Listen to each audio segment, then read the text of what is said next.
episode, I just want to tell you thank you for watching. Thank you for giving it an opportunity. If you can, please subscribe to the podcast.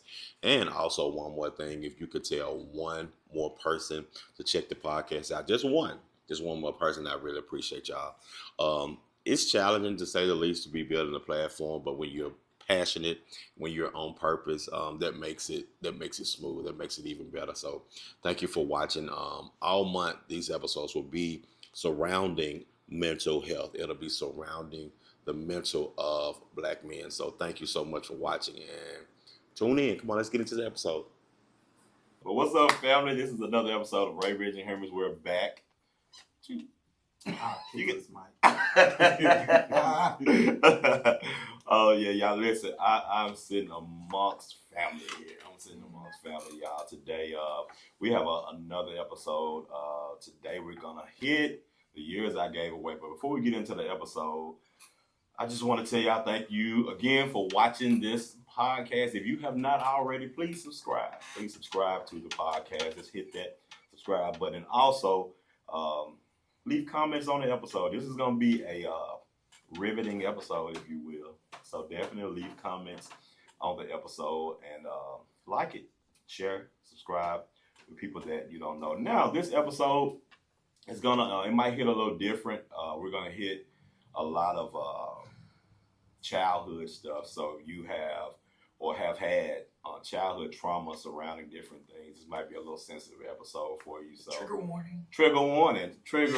Ready for it. But y'all, I am among family, y'all. I'm so excited for this episode. We're going to talk about the years I gave away. Now, it's one thing to grow up in this society as a Black boy, right? You're born into this world as a Black boy, but it's actually, you know, a little extra to it when you're a Black gay boy, right? You're a Black queer boy.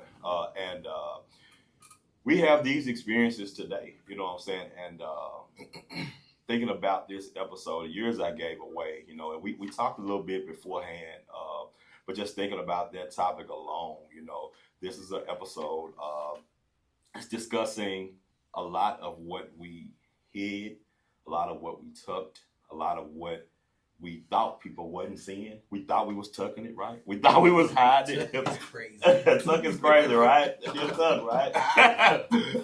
But we thought we were tucking, but in actuality, like, you saw it. If you're not, and listen, this is just a lesson. When I say queer, I'm covering the whole range of the L, the G, the B, the D, the Q, the I, the A, the plus, covering everything. So I know a lot of people ask, like, why did he say queer? And why won't he just say gay? You know, because it covers the spectrum of everybody. So gay is a thing, it's still a thing, but I say queer to cover the spectrum. But if you're not queer, if you're not gay, I think this is an educational episode for you. A lot of times now, when I talk to people, I tell people, most people have a childlike understanding of queerness, or you say gay, right? When you first learned gay, when you first learned and heard that word, you probably was a child, and you were probably told it was wrong. And if you were born in the Bible Belt South, you was raised in church, you probably were told you're going to a hell for it. And so that's where your education stopped on it. Maybe you know, along the way you heard a scripture or two to kind of, you know, put a stamp on what you feel. But most people have a childlike education when it comes down to it. That's why when you see people, when they mention it or talk about it, oh, man, shit, that's it, man. Fuck that nasty ass shit, man. Because most people have a childlike understanding of it. So I said that to say, this would be an educational episode for you, and for those of you, our queer brothers and sisters that's watching, you know, please comment, please like, please share. But this will be an episode that will hit a lot of things that we have hit. And I'm big on lived experience, y'all. I'm so big on that because everybody has an experience. You know, whether you grew up in the South or not, you have an experience as being Black in this world, if you are Black, you know, in this world. So we're going to hit that. We're going to hit that today. So how y'all feeling today? My guests, I like my guests to just kind of open up tell the crowd about who you are. Tell the Bridgers. These are the Bridgers. Let them know who y'all are and a little bit about you, if you will. You call them the Bridgers now? The Bridgers, yes. All right. Yeah, Like we the Bridgers, baby. But yeah, go ahead, Kadesh. Oh, about me. A little bit about you. So, native Memphian, born and raised, and was a church boy. Not associated with like continuous church for about 6 years now. Left during the pandemic. Not because I was ready to like step into what it meant for me to be queer and then eventually like identify as gay, but more so I was in a multicultural space. And so I was fighting the issue of race and I was tired, like just bent out. And separating that allowed me to step into and own a lot of aspects of who I am. And so I'm a proud gay boy right now. Yes, I'm here for it. Living my best life, you know? I'm here for it. Yeah. And I love y'all. This is my voice. If y'all remember from we did another episode over the summer. He had a boy talk. That was a really interesting episode. We wrote a lot of waves on that episode. Lots of truths were shared. You know, a lot of truth. How do you feel from that episode? So I've heard positive feedback. I actually have not gone and like re-watched the whole episode through myself. Okay. But hearing a lot of people that I told about it previously and their responses and just hearing people say like, oh my gosh, I didn't know. Thank you for sharing. Thank you for being honest. I'm very appreciative of the vulnerability that I shared. I like that. Again, I'm too scared to go back and watch it. You haven't went back and watched it, bro?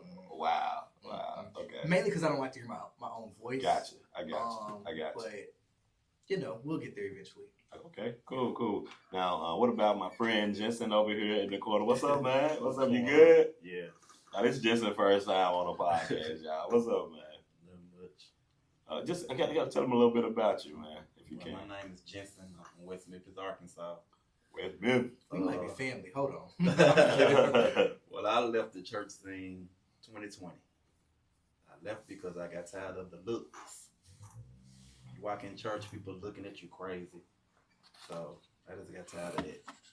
I ready to sit at home. Yeah. I feel you. I feel you. Thank you for that, Jensen. What about you? You know, my.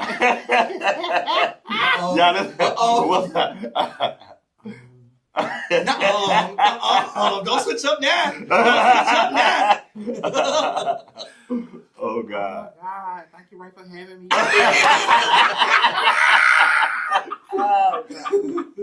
Oh God. All right. You got the giggle. What happened to Trey? What happened to Trey? He's there. Straight pop up in there. Straight Samaj. You know what I'm saying? You know how I give it up. What was the question? Who are you? Oh, Samaj. That was the question. Who are you? What about me? I am Samaj. I am a single parent. I've had custody of my now 13-year-old niece since she was 3. It's a roller coaster ride dealing with a teenager and their emotions. I am a friend. I am I feel all around great person. I try to be, just an amazing person. Much like everybody else, I left religious spaces during the pandemic. I think we'll get into that, but I left religious spaces during the pandemic. And I tried to stay a little while after somebody tried to perform an exorcism on me. Me too. So, I just realized that a lot of things that I was doing in the space wasn't it wasn't fueled by my own convictions, if you will. Like I was trying to please other people and all of the things. And so that's it. I will say when I think about the name of the episode, I think that's a Bible verse, or I know I've heard one of the Clark sisters say it a lot, the years that the cankerworm stole. And so it's like, yeah, the church done stole. The church is the cankerworm. Listen, and it has stolen years. It has stolen years from me, buddy. Okay? So, yeah, I'm excited about this episode and to talk about it and, I don't know, help release all of the things that I need to do to process through any remnants of trauma that I may not have processed through. So how old is your kid? I'm She's 13. Okay, nice. Nice. She just turned 13 in August. Cool, man. Y'all, these my people. Listen, I feel at home. I literally feel at home, y'all. I have built relationships with all three of these people, and I love them. I love them dearly, and yeah, let's jump into this episode, man. And for many of us, we were raised in the church, y'all. We were raised in the church, childhood, teen years, 20s, some 30s, and we were trying to shape versions of ourselves to fit in. Somewhere in all that, y'all, we lost like time. We lost youth. We lost a lot. We lost seasons, if you will, of ourselves trying to fit a narrative.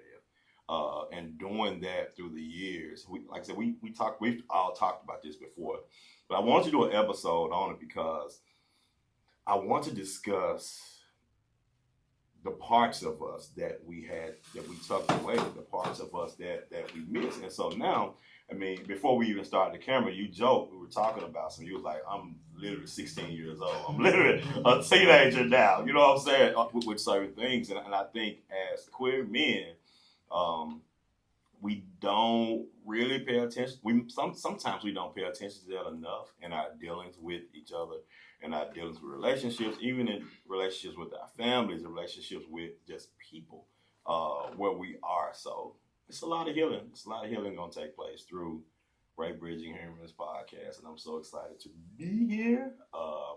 So yeah, what did y'all think about the topic, the title, the years I gave away? Like I said, for me, it was just that when I think of since leaving religious spaces, one thing that I was always told in church is that what you do for God, He'll do for you. And if you take care of His house, He'll take care of your life. And so as a person who would volunteer a lot in church spaces, and just I was always at church, so much so that I was like in school for my undergrad, and I wouldn't do my work because church came first, right? So it was like I gave everything I had to church. And so I remember being like leaving religious spaces and feeling like I have wasted my life. Wow. I have wasted over a decade in religious spaces, and I didn't even leave with a bachelor's. What is going on? Like, what? How did you do this? You know what I'm saying? Yeah. And so I would be pissed a lot because I'm like, I wasted my life over here. I wasted my life on this religious foolishness. And so when I think about the title of this episode, if you will, that experience coupled with what my life has looked like, I would say in the past 3 or 4 years, and the building and the just the things that have happened in the past 3 or 4 years, I'm like, I don't know if religious people meant that. I guess once you step into your authenticity, God will begin to bless you. But I've begun to experience that the divine, I don't like to say God or Jesus or anything, the divine is definitely being a blessing to me and looking after me and all of the things. And so everything that I feel like I lost is a slow build, but I do feel like I'm getting back. Wow, okay. What about you two? What did y'all think about the show title? Well, for me, can you come back to me? I want to go to You good. You good. This the place. This is the place. No, this is the place. We got you. We got It's a safe place got here. Tish over here. Listen. And before I get to be professional, I have a mother. Yeah, so we got all Oh, social God. over here. Oh, Like, God. we got you. We got you. No, we And got this you. baby behind you, I am known to adopt an introvert. This is What's up? all I'm asking. Oh, do you need to breathe again? I know, right? It's breathing. It's cool. You're good, man. You're safe. Good. You're safe. For me, I lost a lot, y'all. A lot. Last 3 years I've been going through. I have to learn how to love myself. I didn't love myself. January of this year, I was going to commit suicide.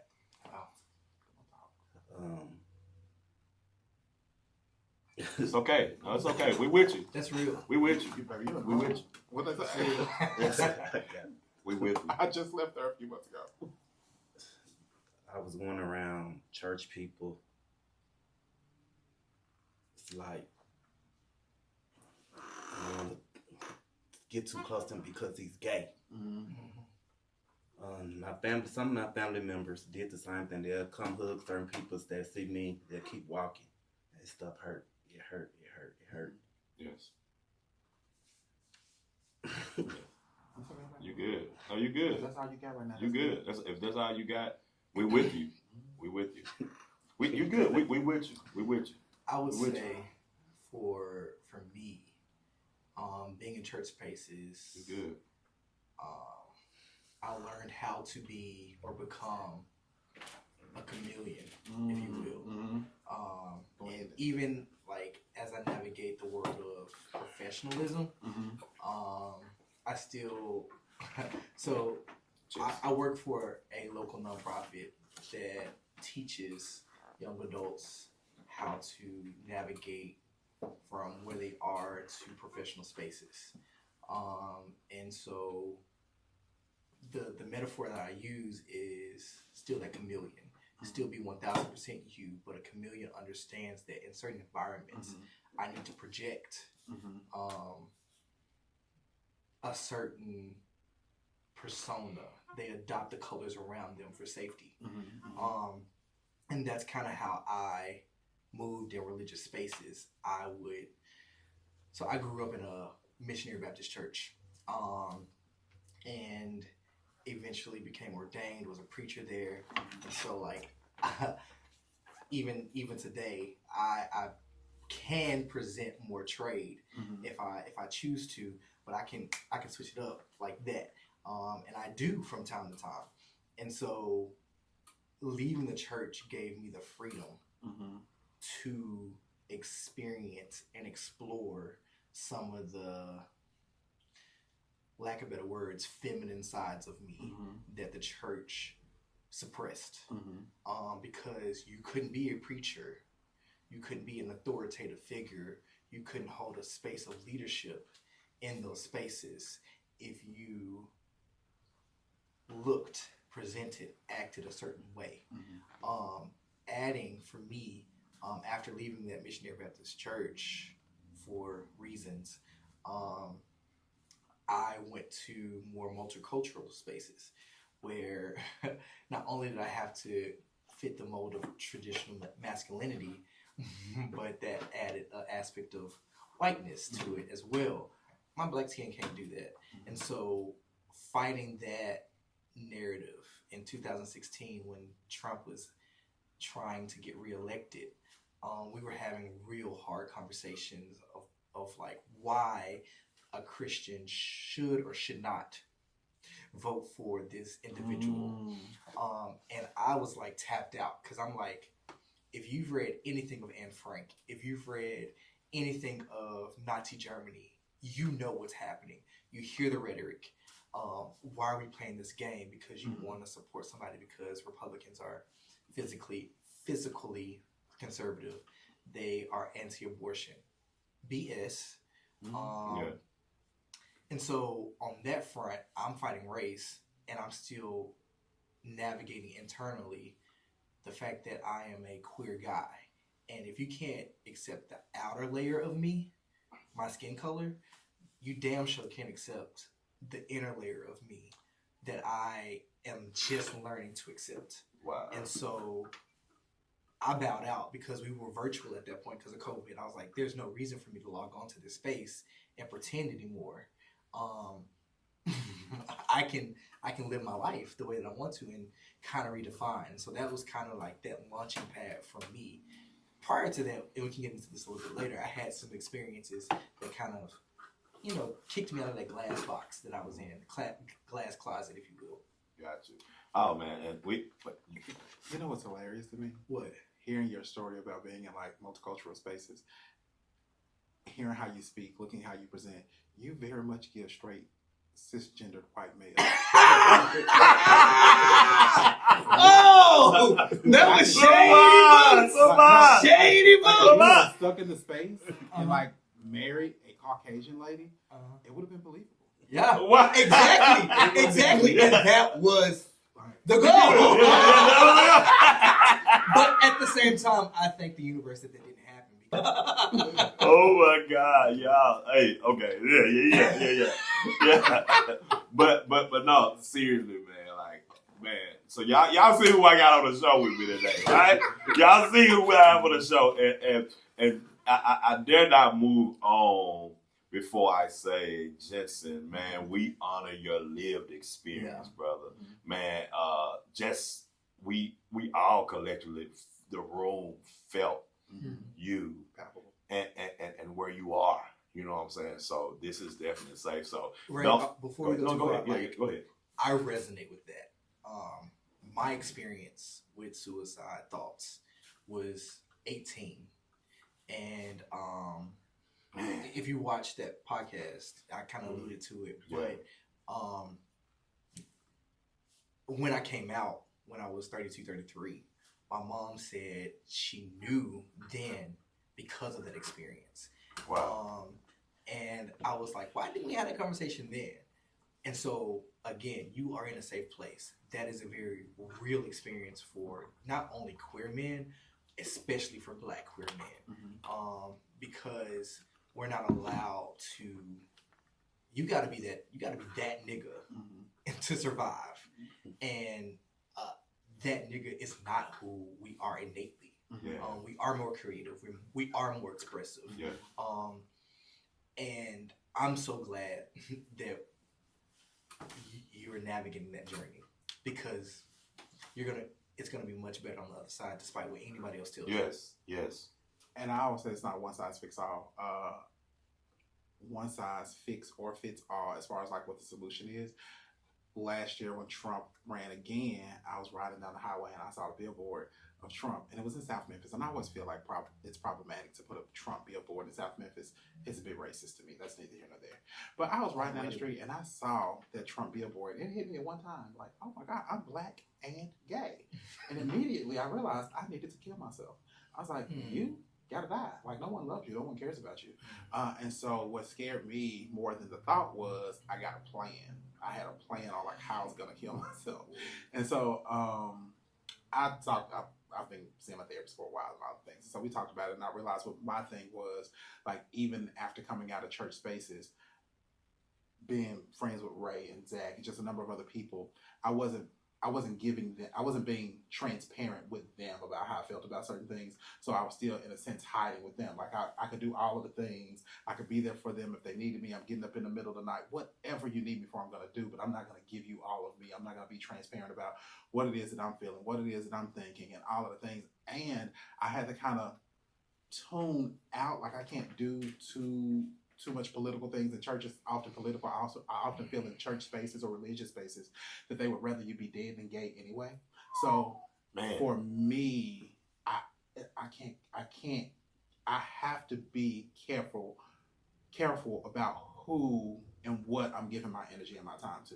Like, I get on a global scale, the world may not give a damn about me because I am Black and gay.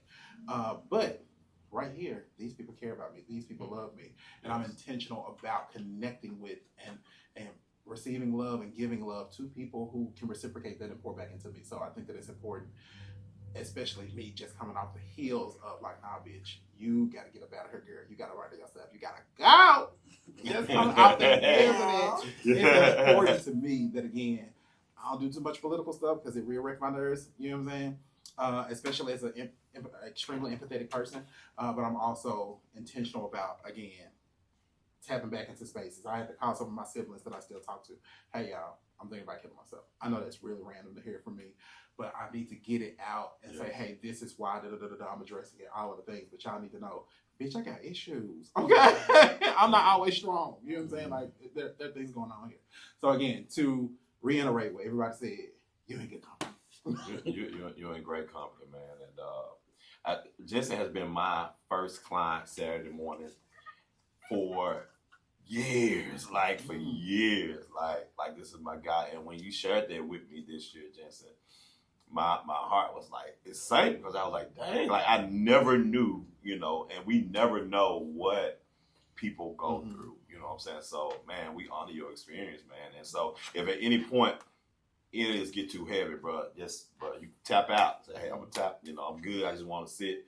It's cool. I pray if you need to get up, it's cool. Like we ain't trying to push you into any kind of space. We are Very much so emotionally responsible. I hate you so much. Yeah. So What he say? I gave the little heart, and he said, "So compassion." That's a millennial thing. Like, dude, come on down. What am I supposed to do? What's the black version of "I love you"? Okay, gang. Oh my god. Gang, do you gang bang? Oh my god. Oh my God! So y'all, let's name the loss before we talk about our healing. We're gonna try to go through steps with y'all, right? We're gonna name the loss. Like what did you lose? Like what did you lose? Because I oftentimes tell people I feel like I was in prison for at least 17, 18 years. Prison. Somebody got your booty? Emotional.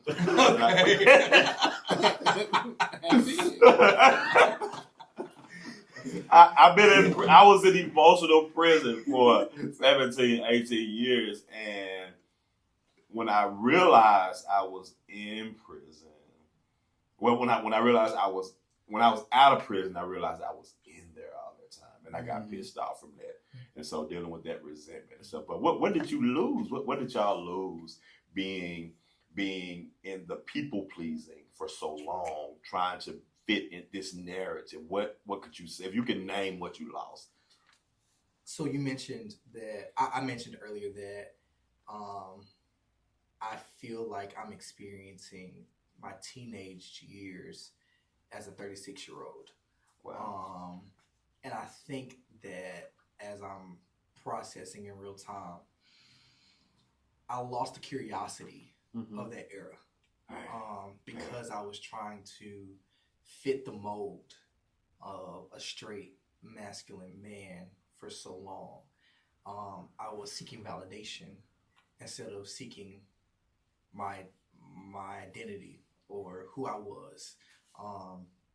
And so, yeah, am I angry? No. I see my church experience more so as something that molded me into the man that I am today. There were things that I appreciated that I learned in those spaces that allowed me to be successful in my career today. Okay. But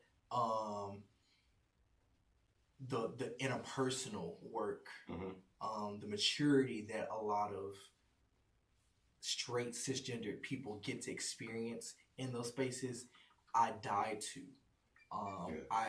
I buried little boy, teenaged boy Kadarius in this thing because if I explore those things, I could be quickly found out.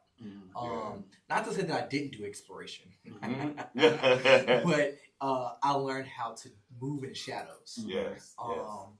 Whereas some of my teenage counterparts during that era got to openly make those mistakes, be reprimanded and shaped and molded.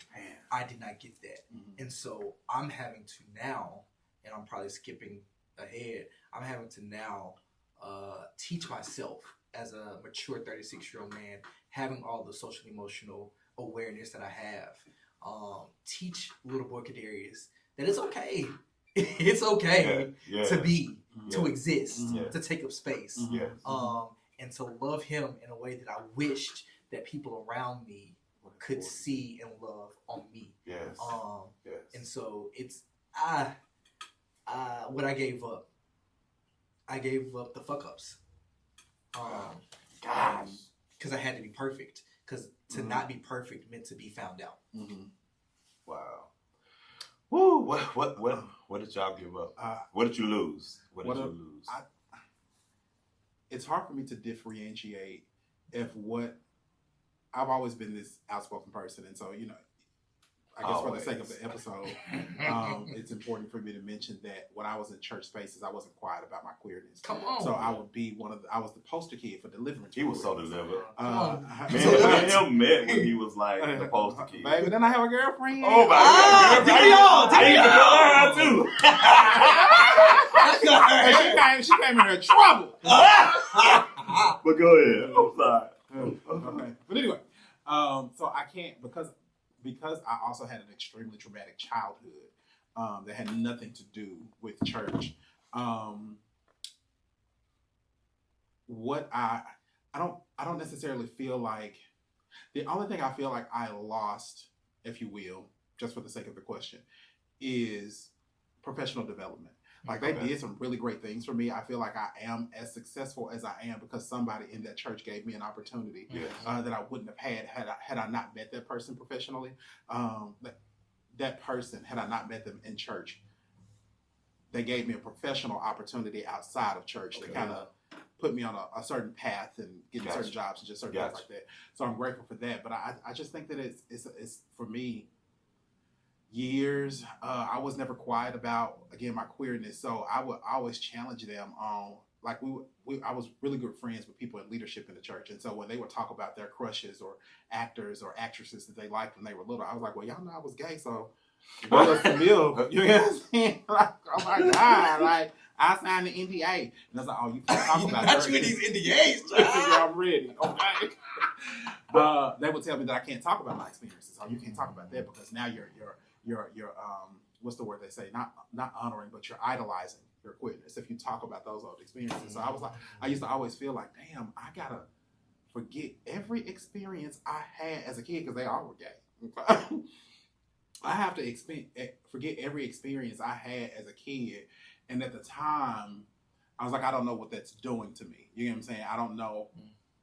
I don't know what that's doing, or how to even do that. Do I just forget who I was or how I was raised or the boys I liked or the boys just anything associated with gayness, I had to give it up. It was the devil. If I mentioned it, it was idolizing it, all of the things. So like I said, for me, it's just, I'm grateful for some of the opportunities that I received because I met certain people, but I do feel like for me, it was just more on a professional level. I feel like I could have been way further than what I am now had I not been at church Sunday morning, Sunday night, Tuesday noon prayer, Wednesday night Bible study, Friday night prayer and praise team rehearsal on Saturdays, and then back again on Sunday morning to sing. And I got to be there early because I'm in leadership. My life was just flooded with church. And so I just feel like I missed a lot of things because I was just there and, I had to be there. And that's interesting because I was that same boy. Tuesday night choir rehearsal, Wednesday night Bible study. When I transitioned to a multicultural space, same thing. Wednesday night Bible study, Sunday evening church group, Sunday morning. Like no. Like literally, there were times where I would leave Bill Street at like 3 o'clock in the morning and have to report to church and sing the next morning on praise and worship. What were you doing on Bill that late? You know what I was doing.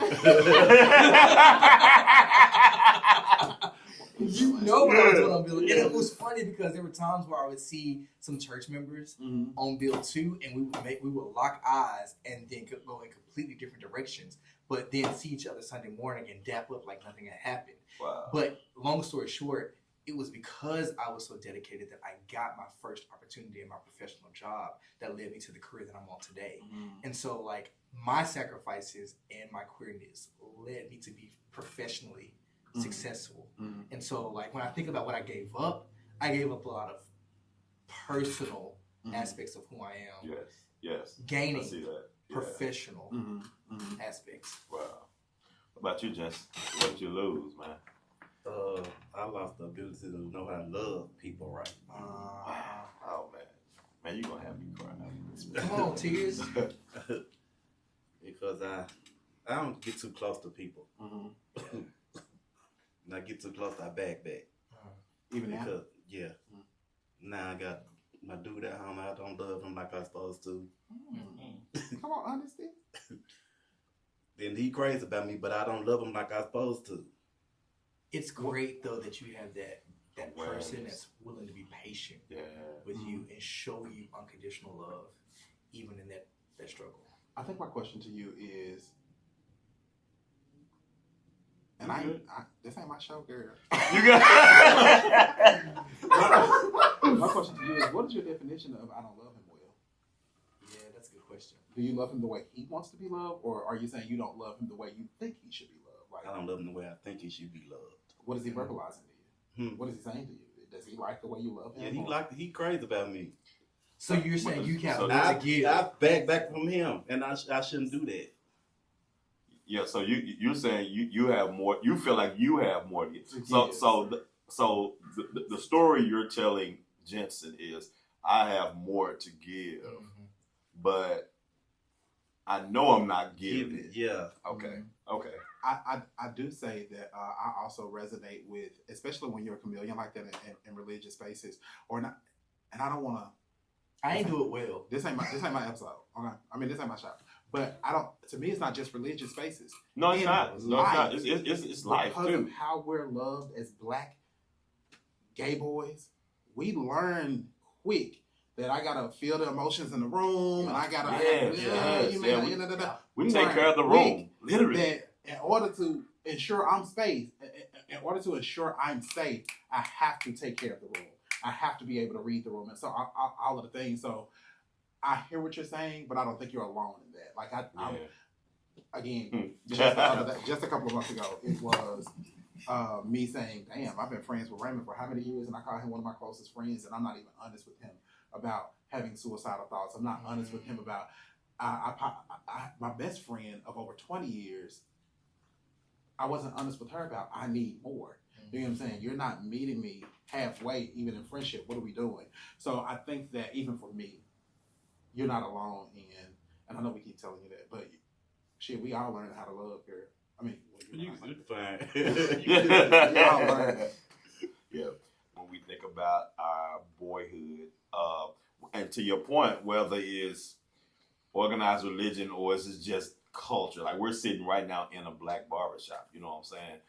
Whether it's culture, whether it's a shop, whether it's at home with the family at the barbecue, whether it's at the store, whether it's at work, like we learn to majorly, if you will, adjust to the room and take care of the room emotionally. We take care of the room, like we make sure that we made sure that we showed up in spaces. Y'all comment on this episode. Seriously, comment like for real. This is gonna be some heavy stuff. This is some heavy stuff we're hitting today. Go ahead. There's just something else I want to make mention of, and I know it's kind of in the space, or in the realm of the conversation.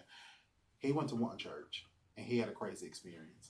You went to one church, another total different church from him. Mm-hmm. You had a crazy experience. I went to a total different church for both of y'all. I had a crazy experience. He went to a total different church from all three of us.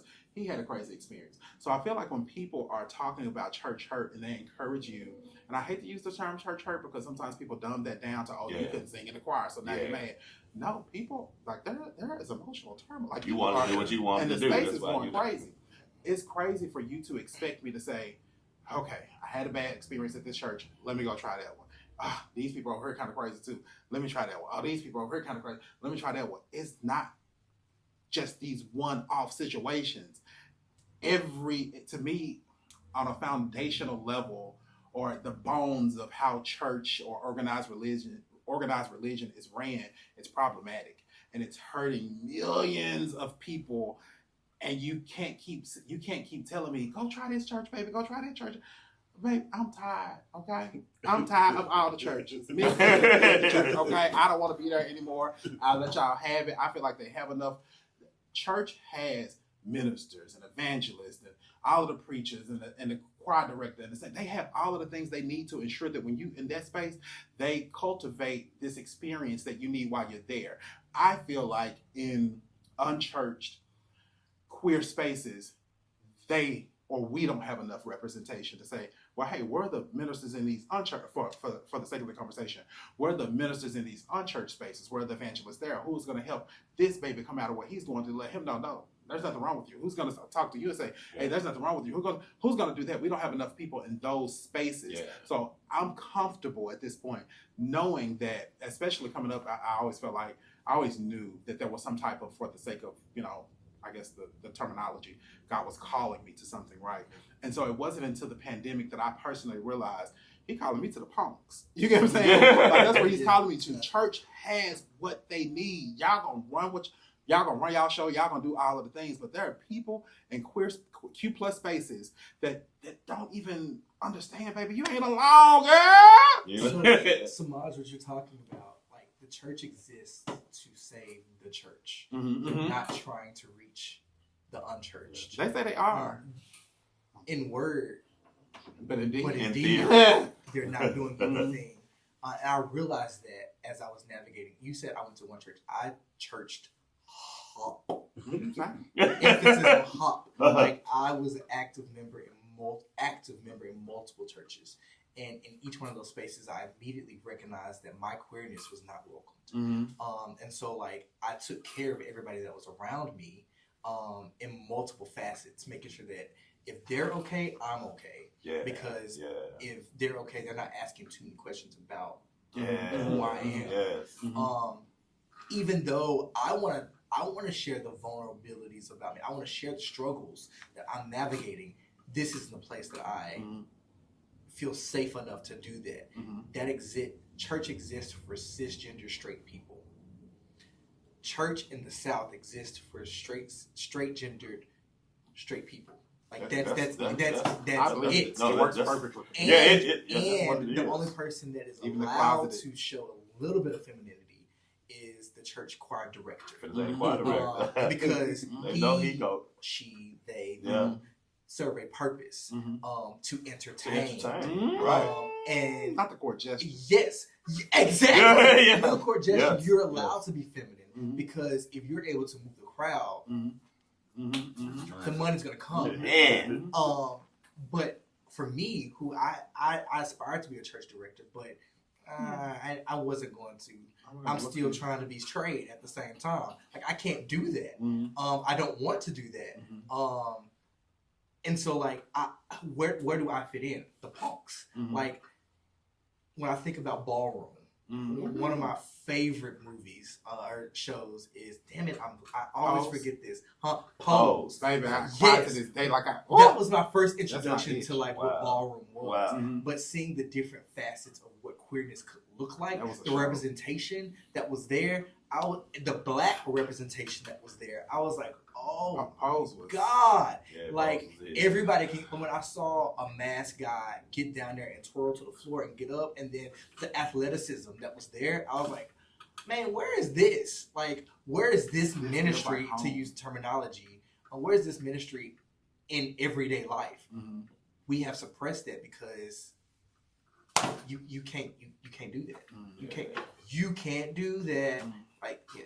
So the vantage point where you all are coming from now, like when did you at what point did you realize I'm living outside of me? Like it's not even me. At what point because I know we knew it all along, but when you really like hit a brick wall and said, man, wait a minute, I'm living outside of myself. What am I doing? For me, it was the pandemic. Like I Okay. said, the thing that I couldn't see, I could not see that religion had took me by the little tainted hair I had and it was dragging me all around the city. Okay, I was talking about doing me dirty. Religion was like that horrible boyfriend at the family barbecue that is dogging you, and you're saying, "Babe, it's a me, babe." And religion is just popping me upside my head, embarrassing me in front of the family, wrecking my car, messing up my credit. Religion was doing all of the things to me, but then the pandemic came, and I was forced to sit at home. I cried so much during the pandemic. Heart was broken. Just a lot happened during the pandemic, and it made me realize. I was even talking to some of the people in church spaces. I was like, "Listen, I don't feel like I'm being honest with you all. I've been doing a lot. I'm hiding it, and I'm too grown to be hiding from other grown people." DL to the best of my ability. I won't say I was DL well because you can't hide the gay boy inside you. Like everybody's, the people that know you know. And so I did have a girlfriend, or I had just broken up with her, or she just broke up with me. And in that relationship, I think that we had a very heart-to-heart about some things. And I can't remember because trauma, if I had shared with her that I liked guys or not, but it was very much so.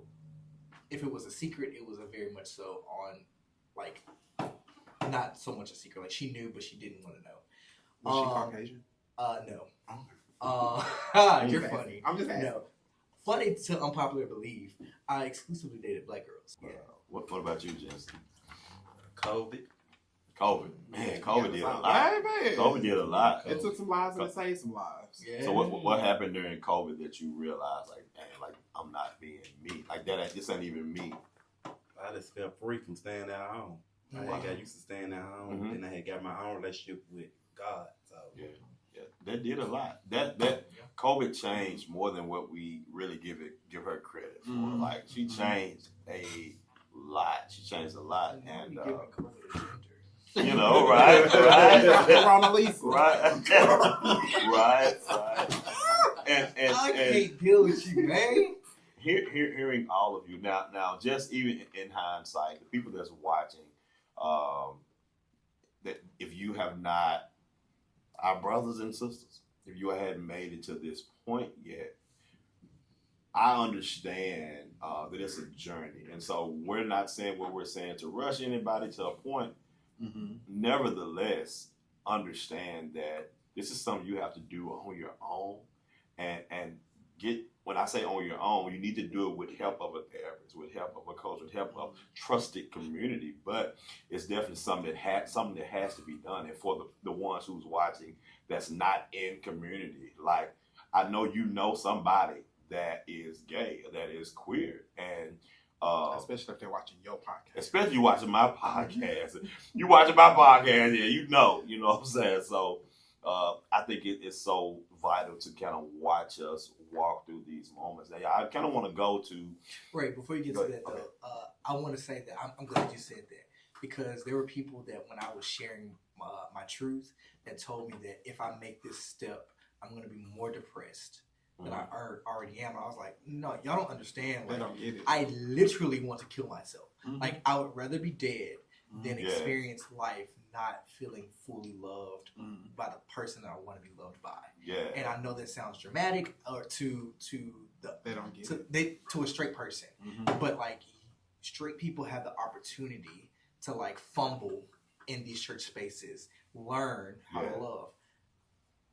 We don't get that opportunity freely. No. We have to hide in shadows and Yeah. like go to places in the dark, go to places in the park to do things. That's not fun. That's not how love is supposed to flourish. That's not how the seed is planted, right? And so, like, if I want to do that, I have to separate myself from what traditional religion taught me, Mhm.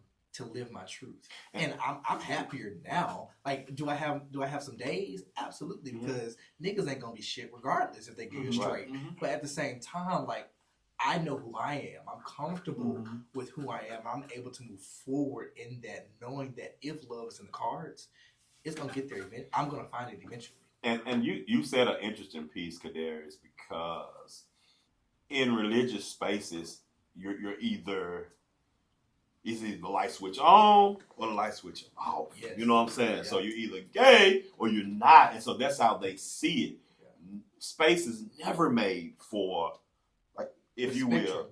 will, for the fuck ups, for me to have a lived experience, and you know what I'm saying? Like, I have to do it in the dark, and when something happened to me, everybody want to talk about it. If they find my black body behind a building, behind my car at 2:00 in the morning, because I can't be who I am in the daylight. So you find my body behind a building, and now y'all talking about me even more. So you forced me into the shadow. you forced me into the shadow, and this is where I am. But something happened to me. Oh, everybody talking now, but you forced me there, and so just let this be educational for the room. The Raybridging Humans room. Seriously, like, and that you said that really like hit a soft spot with me, because that's one thing that I say to my queer brothers and sisters who still go in church space. Like I ask questions like, are you getting what you need?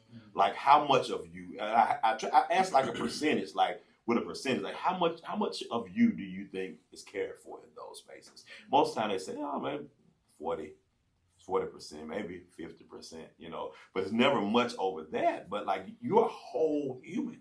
You're a whole person. And so when you're in these spaces, you need care. You need community, like not just the parts of you that they like, not just the parts of you that they can benefit from, but all of you. Because guess what? They bring more of them to the space that you get to do. And I don't want to go too far. I kind of want to stay on track with the conversation, but what that regret feel like? I want to talk about what that regret feel like. And not just regret, but the person that you had to suppress or press down, you know. And I've kind of, you know, given y'all the table this whole time, you know, and I want to chime in right here.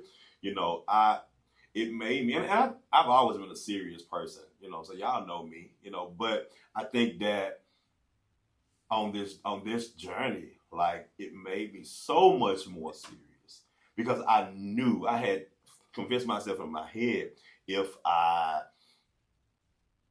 pursue God the hardest, the fullest, if I study all the scripture, if I make sure I serve in ministry well, and I do it like over, above, and beyond, God is going to honor that and going to change my life. I had this thought in my head when I was a kid. And so now, and I've worked through a lot of it, but I'm human. I have times where I think back and that regret comes up for me. And I'm upset because I'm like, damn, like I missed so much life in that headspace.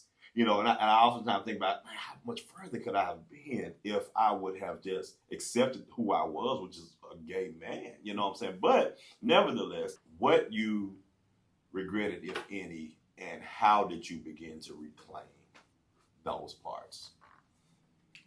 For me, and I've come to this conclusion in recent years, there is no regret, so to speak, because I understand, you know how you be like, or you're sometimes people ask the question, what would you go back and say to your younger self? I understand that my younger church self would look at me and say, hey, get the fuck out of my face. He probably wouldn't cuss because he wasn't a cusser, but he wouldn't hear anything that I would have to say. Yeah. He would look at me and be like, you're going to hell. Yeah. And you can say whatever you want to say about, you know, oh, God, like, it's a guy like, God ain't with none of that, boo. You know what I'm saying? Like, he wouldn't listen to anything that I have to say. So I often feel like, and it was I don't want to say it was a difficult pill to swallow, but it was a tough understanding to come to, that even the trauma was necessary to get me to this version of myself. Yeah. So it was like, it happened. And again, I had a really traumatic childhood, and that coupled with religious experiences and all of the things, for me, it was necessary. Okay. And that may sound really cliche, but I truly believe that, again, my younger self, different versions of me. My kid self is extremely excited and proud of the person I've become now. I am gay Samaj's, like the kid version. I am his wildest dream, literally. He is so happy that I am this gay ass bitch. Okay, he is so happy that I get to be me. Yeah. Now that teenage, like, that 16 to 32-year-old Samaj, he looking at me in disgust. Girl, what are you doing, girl? What is going on? Like, why are you over there? You're supposed to be over here in these scriptures, over here understanding this, God don't like that, Ain't that much I can say to him. But I just know kid version of me is extremely happy. It was all necessary to get me to this version of myself. Even Ray, you know me. My fuck it is. Yeah. I don't give a fuck about a lot. It's strong. Like, especially if I feel like it's impeding on my peace. Get it away from me. Okay, I don't give a fuck. Okay, and it's taken a lot for me to get to, especially as a people pleaser. Yeah. As a people pleaser, to get to a point where I don't give a fuck. Yeah. Like, I don't care what you think. I don't care what you need. I'm gonna try to accommodate you, but if it gets a little too problematic, I'm out. And I don't feel any kind of way about being out. I don't feel any kind of way about stretching myself thin for people who don't give a fuck about me. Like, just certain things. There is no regret. It was all necessary. I am comfortable in my queerness, in my skin, all of the things, and no regret for Samaj. I love that. What about y'all? I regret not loving myself like I was supposed to, and not giving a fuck That's what I regret. Wow. I think for me, I'm kind of in the similar boat as Samaj, where there's not like a huge regret per se, but I wonder sometimes what could have been. Yeah. Yeah. And so Yeah. I understand the cards that I was dealt. Little boy Kadarius, teenage Kadarius, is very proud of where I am today. The world that I had to navigate at home, at church, the world that I navigated as a professional to get me to where I am today. Because if the Lord saw fit to let me come out when I was a teenager, I might have had HIV. And because I didn't have the parameters, I didn't have the people coaching me, telling me. I didn't have the mentor of saying like, no, maybe you shouldn't go there. Maybe you shouldn't hook up with that individual. I didn't have those parameters, so there's no telling where I would be as a physical health person. Mentally, though, I think I'm much more capable to handle where I am today, if that makes sense. Yeah. In the previous podcast I did with you, I talked about me giving up piano at a very early age and like music, therefore, in general, because I realized that my 8th grade or my middle school choir director was very, very much so DL queer, he was a white guy, married to a woman, had kids, but he would actively throughout the school year find excuses to put on makeup. Like, come on, dude. Like, come on. And you talk with the list. Like, He loved it. He did. He had a life-size Barbie. Right. Yeah. And so like, and then getting to high schools, the theater kids were just like, the guys weren't like the guys. And so I regret not entering in those spaces because I wonder what my voice could have been if I would have like embraced that instead of going to band. I wonder how creative I could have been if I would have navigated theater, because I do like to act. Like being gay in the South, you put on an act. You learn how to like. I mean, we got Oscars. Right, like the trade is an act, Thank you. Thank you. Exactly. But at the same time, I can put on the act of queen very quick. It is a switch. Literally. And so I wonder what that could have been. At the same time, I'm happy? Question mark with where I'm at. Okay. That's fair. So yeah. That's fair.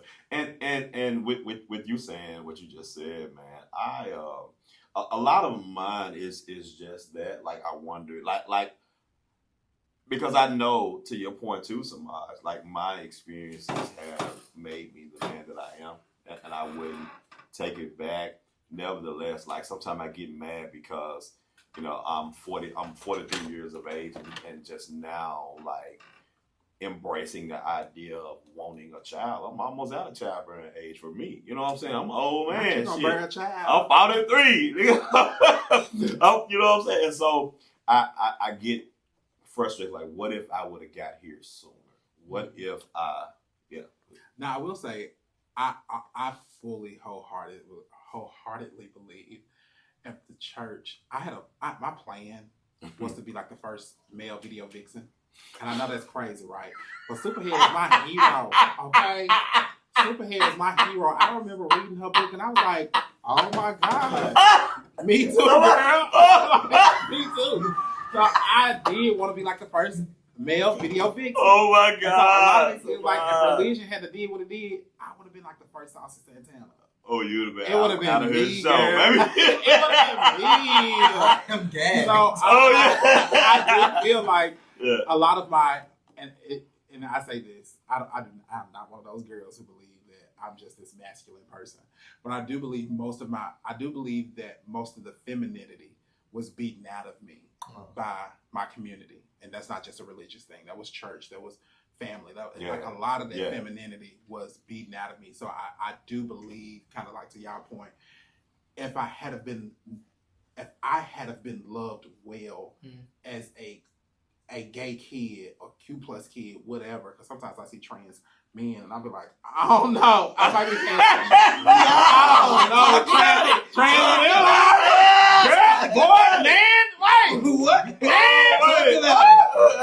Talk about it. sometimes that's that. But I do feel like if I had been loved well, if somebody had said, I know he's going to be gay, I'm going to keep him away from this harm or this family member who believes that. Yeah. No church space for you, because I know they're going to be telling you, you're going to go to hell. Yeah. We don't need that in your head. If I had have been loved well and protected, who or what would I be? I don't know. Yeah. That's good. That's You good. talked about wanting kids. Like I said, I'm still in the teenage era. So when I'm dating Mhm. and when guys talk about being married with kids, I'm like, what's that, Willis? I don't really know. Because I'm still trying to figure out what it means to be in a committed relationship with a guy.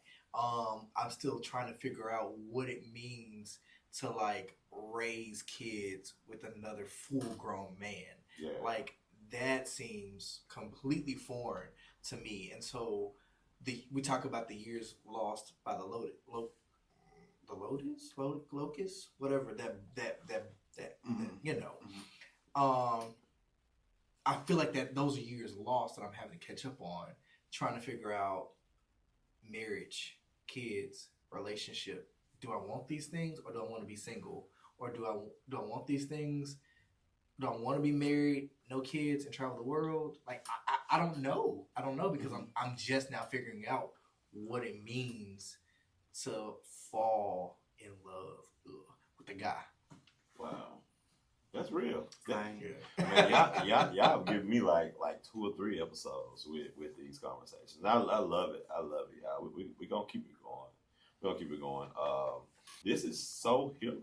This is so healing for me, for us, for the people that are watching. And I just want to say thank you, because a lot of y'all doing a podcast here in Memphis, being a gay man, you know what I'm saying, in this culture, even picking episodes, it can be challenging, because like the space that I'm in, you know, and also just even picking guests, like everybody's not willing to come and just do this, and they love me down, they love what I'm doing, but they don't. Why is that? You be asking those closeted DL church points? No. That Why be are honest, you Darren. asking all them questions? Right.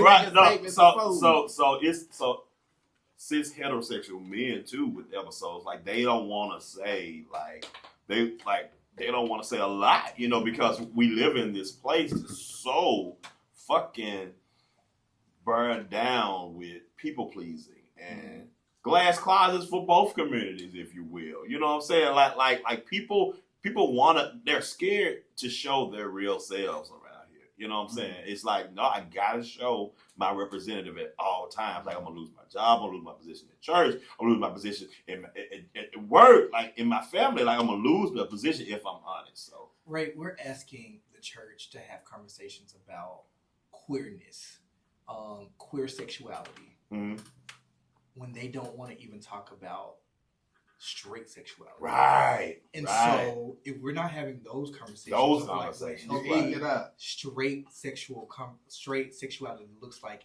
in the confines of marriage, you can't even touch my gay black self. You don't have the capacity to, Right. because you don't know who you are sexually, and like you don't know how you express yourself sexually. Like you still trying to figure that out as a pastor. Case in point, you're cheating on your wife multiple times. Like, yeah. come on. Wow. That's heavy. So yeah. Let me put my notes in, y'all. You about to let me go. Rebuilding. You mentioned that, Kadarius, a little bit.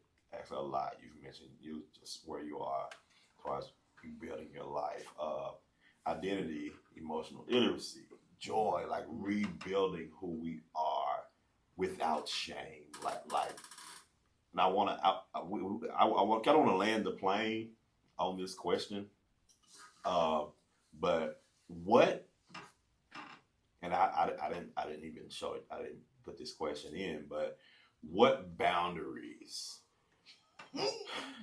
did you have to set in order to, I guess, reinstate your identity, reinstate your joy, reinstate, who you are? And like me, like the boundary that I had to set is I cannot, because I'm a barber, so I build relationship with men regardless, whatever. And all of my clients feel like they my best friend. They feel like my best friend. They talk to me, their kids. I do life with them, true. But beyond that, my boundary is I do not nurture relationship. I don't build ships with people that cannot hold the capacity of who I am. Like, you ain't coming to my house. You're not like if I have to hide who I am, no. And that's my boundary. I never set that boundary in the past, but now that's my boundary. So what did you have to do? What boundaries did you have to set to move forward without shame and reclaiming, if you will? Don't you go first, Justin, since everybody we've been doing all this talking the whole episode. My boundaries is if I feel some type of way, I go off energy. When I feel injured bad, I try to stay away from you. Okay. Because I know my temper and my attitude. Now I don't want to go to jail, so I know that's right. Let me back up off you, stay away from you. I ain't trying to spend the night or two. I ain't trying to get locked up. No, diddy. That's good. The jail system is horrible. Baby. Depends on who you ask. Some people say it's a rotating door, but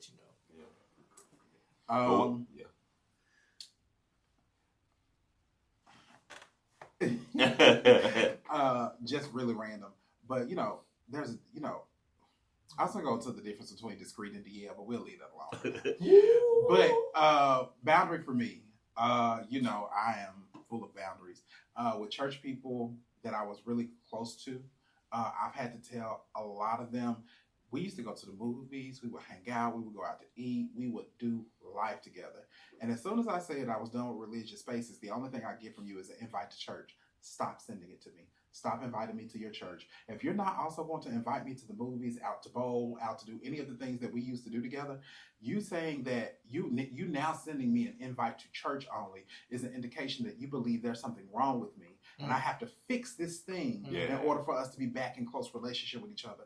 I'm not interested anymore. With family, I'm not one of those gays you can say, I love you, but I don't like your gayness. Girl, you can shut the fuck up talking to me now. Yeah. We never have to speak again. Now, if you keep that to yourself, cool. Keep it to yourself. Yeah. We can be cordial. We can do all of the things. But the second you get into that I love you, but that butt canceled out the love, Bookie butt. I've not talked to my mom in a year. I've not talked to my eldest brother on my mom's side in a year. You don't get to be homophobic with me and still believe that just because we're blood, we're going to be in relationship with one another. That's not how I roll, baby. And we're not going to participate in that. So for me, it's just like homophobia, the fake love, all of the things. As a people pleaser, again, it's taken a lot to get here. Yes. I'm real clear on if it does not feel like genuine love or if you're homophobic, you can get the fuck away from me. Wow. As both of you guys were talking, even you, Ray, when you were asking the question, I was thinking like, damn, what kind of boundaries have I set? To the question, I was thinking like, damn, what kind of boundaries have I set? And I think my face sets the boundaries before my words have to. Okay. Because anytime I think someone begins to say something they know that I'm a snapback about, my face will do something to let them know that you're in dangerous territory. And if you want to maintain a relationship with me, you should not go down that road. And so I haven't necessarily had to verbalize boundaries. The only person that I can think about that I've had to like set a hard boundary with is my mom. And I tried, and she was like, no. And so, case in point, I told people like, my mom writes me letters every birthday, every Christmas. In the card, there is a sermon that is going to be given to me in the page of a 4-page letter. Yes. Oh, wow. Come on, Aaliyah. And so, and then there's going to be a follow-up conversation a couple of days later. And so in that conversation, this last birthday, I was like, Mom, I know what you believe. I know what I believe. And they differ. I prefer for us not to have this conversation moving forward. And she said, and I love her to death, love her down to the end of the world and back. She was like, I'm going to do what a mother does and continue to share the truth with you. And I said, okay, your truth. And I left it at that. Wow. Do we have those conversations regularly? No. Do I wish that when I just got my pedicure, my mom could have been next to me and I could have talked about life with her? Mm-hmm. Yes. Do I give that up willingly? Absolutely, for my peace and my sanity.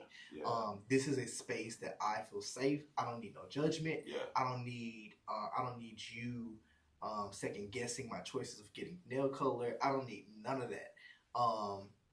But at the same time, I think I'm a little bit different than you, Samaj, in the fact that I'm still holding out hope that if I love you well, you will learn to love me well. And that might not never happen. And she might die to go to glory. My dad might die to go to glory.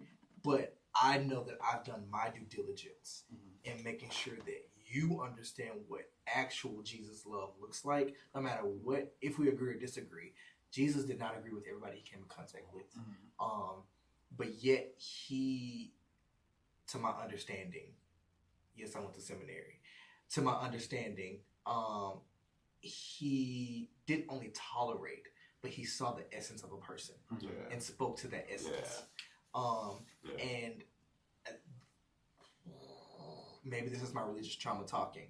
I feel that obligation to be like Jesus, to like, you know. And I definitely get it, Kadarius. Like, that's like, because the Jesus that we subscribe to now, if you subscribe, like, it's not the capitalistic, religious, like, it is the one to take care of the least of those, the one that there for the marginalized, the one that's there for all of the misfits, if you will. If your Jesus is not willing to step into a bar of any kind, if your Jesus is not willing to step into the streets, I'm not talking about Poplar and Highland. If your Jesus is not willing to go to South Memphis, Whitehaven, Hickory Hill, like the suburbs, to the like like Westwood, if your Jesus is not willing to do life with those individuals, I ain't got time for your Jesus. Now I'm gonna tell y'all something. I got one other thing. Now this right here, this is pretty new. With 2025, I established, because I have quite a few heterosexual male friends who know that I am gay, and they love me. They love me well. I love them well. I have told quite a few of them, because, you know, and our healing is daily, right? It is, you know, we heal daily, but I feel like there is because of my trauma, there's a built-in default setting to always take the back seat. So I've told them, can you hold me accountable by you asking me how I'm doing? You ask me what's going on in my life, because it's easy. It's so easy for me to talk to you, hear about your family, your kids, everything you got going, and I'm gonna just sit in the background, because that's a default setting. Like, I just listen, because growing up a queer young man, like, shit, I just listen to everybody and take care of everybody. So now, like I charge them to, man, I want you to ask me how I'm doing, because I ask you. I'm curious about you. Like, be curious about my life, and I know, and I want you to do it without feeling like you got to be ashamed to do it. Nah, bro. Like, we're friends. Like, if you're in, bro, you in. So that's a piece that I think there's a two-part to that. One, I have very little hope for cisgendered heterosexual men, and asking them to be emotionally intelligent is often a stretch. Now, Chris and Rich, yeah. Chris and Rich, Yeah, I'll just say Chris and Rich are the exception, right? They are the exception. They are genuinely concerned and all of that. And I'm not just saying this. No, you're not. I'm not just saying this because he mentioned it. All right. But Chris and Rich know how I feel about them. But it's just few and No, far no, between yeah, that yeah, you're yeah. gonna get with a cisgender heterosexual male and be like, oh, he's just gonna ask me about my life and do all of the things. I think that that's a stretch. But if you're doing that, I also want to say one more thing. You said something earlier about holding out a hope for your parent. A conversation that I often have that I had with Ray, we have not had it often, is that I think the difference between the way we were raised is, although he may feel like he was not loved well as a queer kid, his mom still loved him well. She still provided for him. She still did all of the things. She still showed up the way a mother should show up.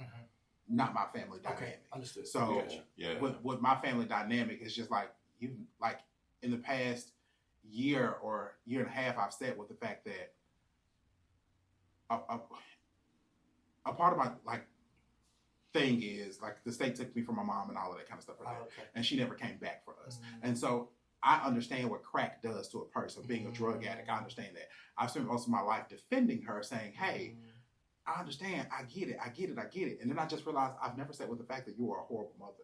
And so because I've never sat with you being a horrible mother, and now even in adulthood, you're still a horrible mother. Gotcha. Man. I can't continue to make excuses for you. I'm going to leave you over there. So I think the hope for you is you still had a great mother. Yeah.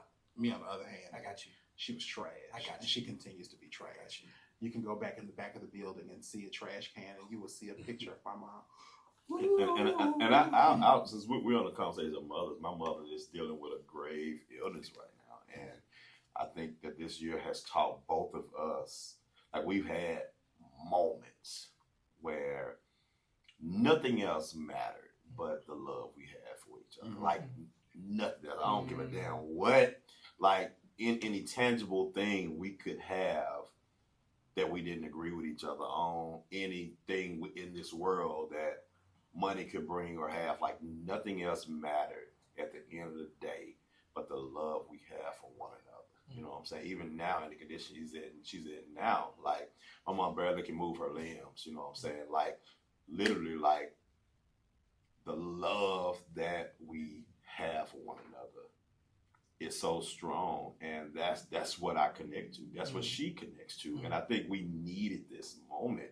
We needed the moment to get out of all this other shit. And I said shit, all this other shit, that religion, that culture, that everything has given us to stand on or to believe, because at the end of the day, love is what matters, and that's what we're trying to get to the heart of. And if you're not loving yourself, if you're in a position to where you're being so much of a representative right now that you cannot love yourself well, this whole episode was for the men who have little boys that is screaming on the inside, I'm here, and you wonder why you can't move forward in relationship. You wonder why you can't move forward. I'm not even talking about just romantic relationship. It's relationships, period. You can't even hold friendships because you don't know, or you have not properly went back and got the help you need to move forward. So the years that we gave away, man, y'all. And we, I know you said the people that you went to church with, they love you. They love you well. But we gave a lot of ourselves. We gave because we trusted it. We trusted it. I did what William McDowell told me to do. I gave myself away. Give yourself away. Yes. That was when they sure. Yeah. But any final words before we go? Yeah, this has been a great episode, and I wanted to back up and say, come on, the hard lines that I do have. Yeah. Bag it up and dump it. One of the hard lines I do have, hard boundaries, is I ain't got time for Republicanism. I just don't, because I really. I have zero. That conversation of politics in 2025, moving into 2026.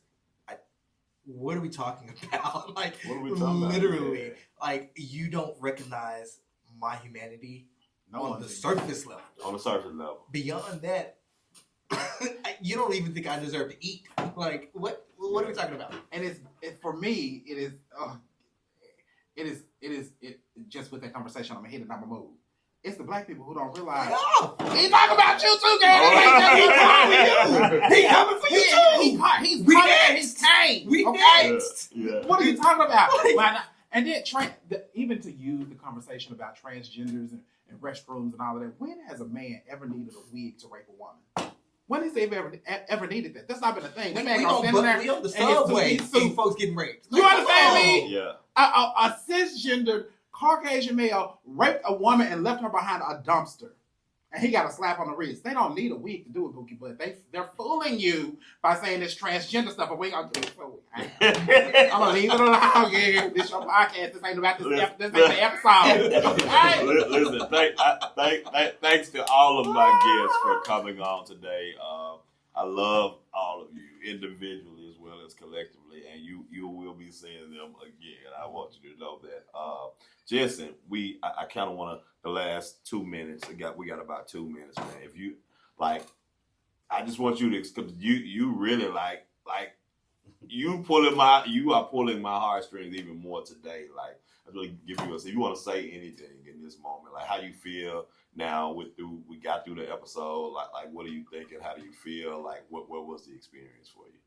I enjoyed the experience. I enjoyed everything. Yeah. People getting liberated. you know. And again, if you have not already subscribed, please like and subscribe to the episode. Raybridging Humans. Love y'all. See y'all next week. Peace.